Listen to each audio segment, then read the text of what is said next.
Have you ever been excited to build something amazing with Flask, only to be stopped in your tracks by an error message? It can be incredibly frustrating, right?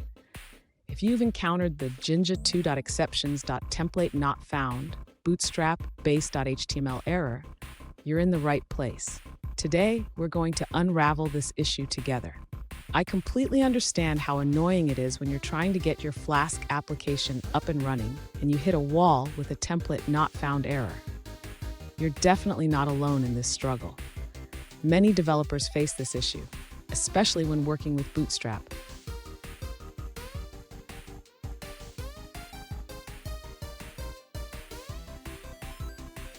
Let's dive into the specific situation at hand.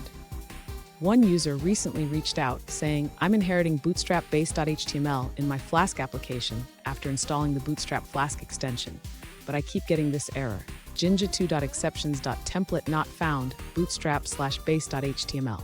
Sound familiar? If so, let's work through this together." So, what's going on here? This error typically means that Jinja2, the templating engine used by Flask, cannot find the specified template file. This can happen for a few reasons, such as incorrect file paths or missing template files. Don't worry, we'll break it down step by step. And stick around. I have a great tip at the end that will help you avoid this issue in the future. You won't want to miss it.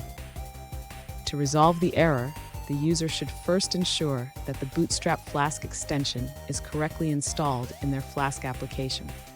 This can be done using pip. Next, the user needs to verify that the templates directory is correctly set up in their Flask application. The templates should be organized properly to avoid any path issues.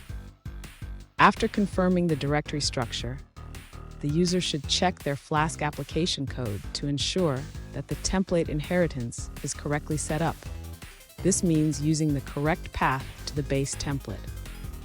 Finally, if the user is still encountering issues, they should clear the cache or restart the Flask application. This can help resolve any lingering template loading problems.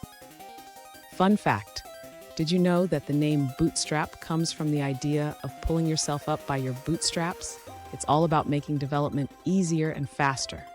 Now let's look at the answers provided by other users.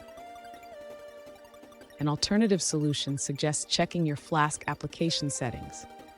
The user recommends testing your configuration in the execution file, specifically in flaskr/flaskr.py.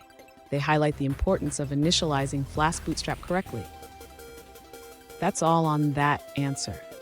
Let's take a look at another one. An alternative solution provided by another user suggests importing Bootstrap from flask.xt.bootstrap. They recommend initializing the Bootstrap extension by creating a Bootstrap instance and passing your Flask app to it. Now, let's dive into a different answer from another user. An alternative solution from another user suggests that if you're working on a full Flask project, you need to initialize the Bootstrap extension. They recommend adding the following code in your init.py file. From Flask Bootstrap, import Bootstrap, followed by Bootstrap equals Bootstrap with your app. Here's the tip I promised. Always double-check your file paths and configurations when working with templates in Flask. This simple habit can save you a lot of headaches down the road. And there you have it. With these steps, you should be able to resolve the jinja2.exceptions.TemplateNotFound bootstrap /base.html error. Remember, keeping your project organized is key. If you found this video helpful, please subscribe for more tips and don't forget to check out our bonus content on Flask best practices.